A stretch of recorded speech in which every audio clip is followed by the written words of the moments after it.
Hi guys, this is उत्कर्ष श्रीवास्तव। अब हम abstract classes और एब्स्ट्रैक्ट मेथड के बारे में कुछ और बात करेंगे। बेसिकली एब्स्ट्रैक्ट क्लासेस का ऐसे कुछ मतलब समझ में नहीं आता है, मगर आप अगर इसे सोचें तो ऐसे बहुत से केस आते हैं जिसमें आप किसी सुपर क्लास में किसी मेथड को रखना चाहते तो हैं, मगर आपको उसका कोई इम्प्लीमेंटेशन समझ में नहीं आता कि आप उसके कोड में लिखेंगे क्या, क्योंकि उसका उस क्लास में कोई रेलेवेंस नहीं है। मगर उस क्लास को जितनों ने भी एक्सटेंड किया है उन्हें उस मेथड को इम्प्लीमेंट करना बहुत ज़रूरी है, क्योंकि वो उस ऑब्जेक्ट का एक बहुत इंपॉर्टेंट कैरेक्टरिस्टिक बताता होगा। जैसे रन टाइम पॉलीमॉर्फिज्म का मैंने एग्जांपल लास्ट वीडियो में बताया था। उसको मान लीजिए कि मैंने शेप क्लास को एब्स्ट्रैक्ट कर दिया और उसका जो ड्रॉ मेथड है उसे भी एब्स्ट्रैक्ट कर दिया।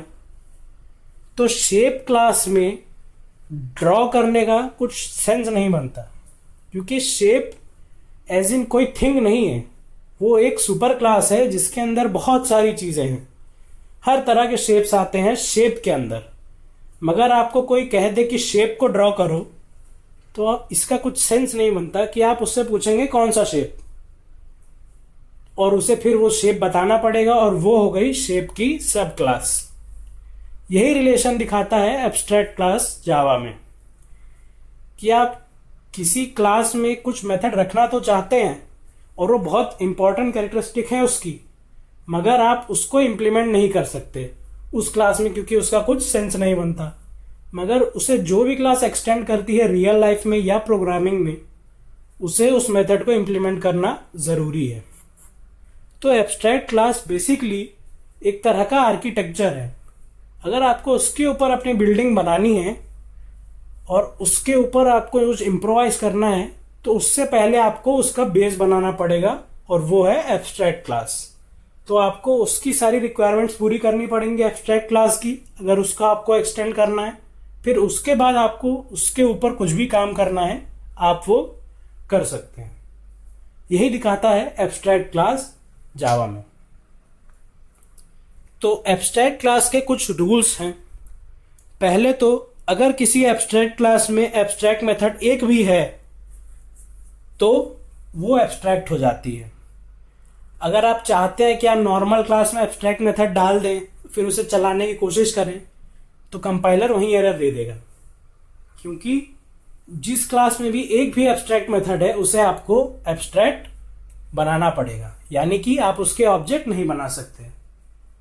इसका बेसिक सेंस भी बनता ही है कि आप अगर किसी क्लास में कोई मेथड एब्स्ट्रैक्ट रख रहे हैं तो इसका मतलब है आपने मेथड की सिग्नेचर तो लिख दिया, मगर उसमें कोई भी स्टेटमेंट्स आएंगे नहीं, क्योंकि एब्स्ट्रैक्ट मेथड में कर्ली ब्रेसेस वाला पार्ट होता ही नहीं है, केवल सेमीकोलन से वो स्टेटमेंट टर्मिनेट हो जाती है। तो अगर आपने उस क्लास का कोई ऑब्जेक्ट बनाया और आपने इस मेथड को कॉल कर दिया तो कंपाइलर क्या करेगा, इसलिए उसने आपको पहले ही रोक दिया कि आपको अगर किसी क्लास में एब्स्ट्रैक्ट मेथड बनाना है तो आप क्लास को एब्स्ट्रैक्ट कर दीजिए, यानी पहले से ही समझ में आ जाए कि आप इस क्लास के ऑब्जेक्ट नहीं बना सकते। अब अगर आप किसी भी क्लास ने उसको एक्सटेंड किया है और वो चाहता है कि वो वाली क्लास एब्स्ट्रैक्ट ना हो, तो उसे एब्स्ट्रैक्ट क्लास के हर मेथड को इंप्लीमेंट करना पड़ेगा। इसका भी सेंस बनता ही है कि अगर किसी क्लास ने एब्स्ट्रैक्ट क्लास को एक्सटेंड किया, यानी उसके जो भी पब्लिक या प्रोटेक्टेड मेथड्स थे वो सारे वो उसके पास आ गए हैं। अब इनमें से अगर एब्स्ट्रैक्ट मेथड भी आ गए और आपने उन्हें इंप्लीमेंट नहीं किया और आप चाहते हैं कि आप इसके ऑब्जेक्ट बनाएं, तो कंपाइलर कैसे समझेगा कि आप एब्स्ट्रैक्ट मेथड को किस तरह से इंप्लीमेंट कर रहे हैं। अगर आपने इसका सब क्लास का ऑब्जेक्ट बना दिया और आपने एब्स्ट्रैक्ट क्लास के एब्स्ट्रैक्ट मेथड को कॉल कर दिया, तो वो कौन सी स्टेटमेंट एग्जीक्यूट करेगा, क्योंकि उसकी कोई स्टेटमेंट्स ही आपने नहीं दी है। इसीलिए अगर आपको किसी भी क्लास को एब्स्ट्रैक्ट नहीं बनाना है और एब्स्ट्रैक्ट क्लास को एक्सटेंड भी करना है, तो आपको उसके सारे मेथड्स को इंप्लीमेंट करना पड़ेगा जो भी एब्स्ट्रैक्ट हैं। अब एब्स्ट्रैक्ट मेथड पे आते हैं।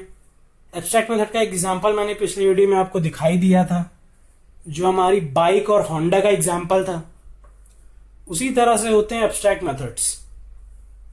नॉर्मल मेथड की तरह होते हैं ये, केवल सिग्नेचर वाला पार्ट होता है एब्स्ट्रैक्ट क्लास में, और अगर इन्हें कोई भी क्लास एक्सटेंड करना चाहती है और इन्हें इंप्लीमेंट करना चाहती है और खुद एब्स्ट्रैक्ट नहीं होना चाहती है, तो उसे एब्स्ट्रैक्ट वाला पार्ट उड़ा देना है और नॉर्मल मेथड की तरह इसे लिखना है सेम सिग्नेचर के साथ।